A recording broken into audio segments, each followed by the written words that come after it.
Circadian rhythm అని ఉంటుంది బాడీలో, ఒక బయోలాజికల్ క్లాక్.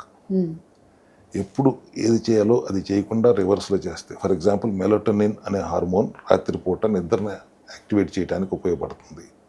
ఆ టైంలో మీరు దాన్ని ప్యాసివ్ చేసి అర్ధరాత్రుల దాకా సెరోటోనిన్, లెప్టిన్ అనే హార్మోన్ యాక్టివ్ చేస్తే, ఏదైతే ఆకలిని ప్రేరేపిస్తుందో దాన్ని మీరు యాక్టివ్ చేస్తున్నారు, మెలటోనిన్ని ప్యాసివ్ చేస్తున్నారు. 3 4 దాకా తింటున్నారు, అప్పుడు ఎక్కువ కార్బోహైడ్రేట్లు తింటారు, మళ్ళీ పొద్దునే నిద్ర లేగలేరు, లేచి సెడెంటరీ లైఫ్ స్టైల్, ఎక్సర్సైజులు ఉండవు, లేవగానే మళ్ళీ తింటారు బ్రేక్ఫాస్ట్ అని. ఇటువంటి విధానం నుంచి సర్కాడియన్ రిథమ్ అనుగుణంగా పనిచేసినప్పుడే మన ఆరోగ్యం హెల్తీగా ఉంటుంది. అట్లా కాకుండా జంక్ తింటే, ఆ రోజుల్లో, పాత రోజుల్లో వాళ్ళకి లో గ్లైసిమిక్ ఇండెక్స్ ఫుడ్డే దొరికేది, ఇన్ని రకాల జంక్ ఫుడ్లు ఉండేవి కాదు.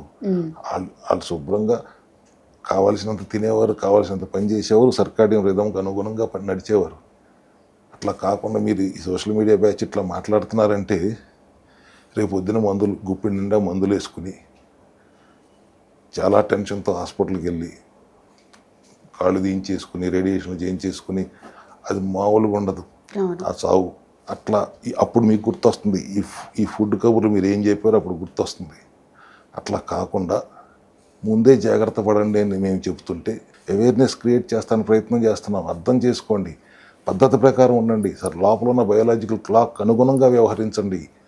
సంపాదించుకోవద్దని ఎవరు అంటలేదు, ఆరోగ్యాన్ని ముందు సంపాదించుకోండి, నిలబెట్టుకోండి, తర్వాత మీరు సంపాదించుకోండి. ఇది మా సెల్ హెల్త్ మెకానిక్ విధానం అమ్మ. సరే, ఏంటంటే చెడు రీచ్ అయినంత ఈజీగా మంచి రీచ్ అవ్వట్లేదు. తెలియక కాదు, తర్వాత చూసుకుందాంలే అని. ఏదో పరుగు పందాలు అంతే, దేనికోసం, ఆరోగ్యం కోసం కాదు, వచ్చినప్పుడు చూసుకుందాంలే. అసలు ఇక్కడ నొప్పి వస్తే మాత్రం కంగారు పడతారు, ఇంకెక్కడ నొప్పి వచ్చినా ఏం పట్టించుకోరు. ఈ నొప్పి రాగానే డాక్టర్ నాకు ఏదో గుండె నొప్పి వచ్చేసి హార్ట్ అటాక్ వచ్చేస్తుందని వచ్చేస్తారు. వాస్తవానికి అది డిహైడ్రేషన్ వల్ల వచ్చిన గ్యాసు. మిగతాది ఎక్కడ జబ్బు నొప్పి వచ్చినా అసలు మీరు సొంత డాక్టర్లు అయిపోతారు కదా.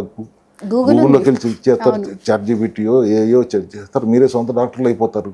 అయిపోయి మీకు కావాల్సినట్టుగా వ్యవహరిస్తారు. ఫిట్ యార్ అనుకుంటారు, కొద్దిగా బీపీ ఎక్కింది but still what I'm eating healthy అనుకుంటారు. హెల్దీ అంటే ఏంటి?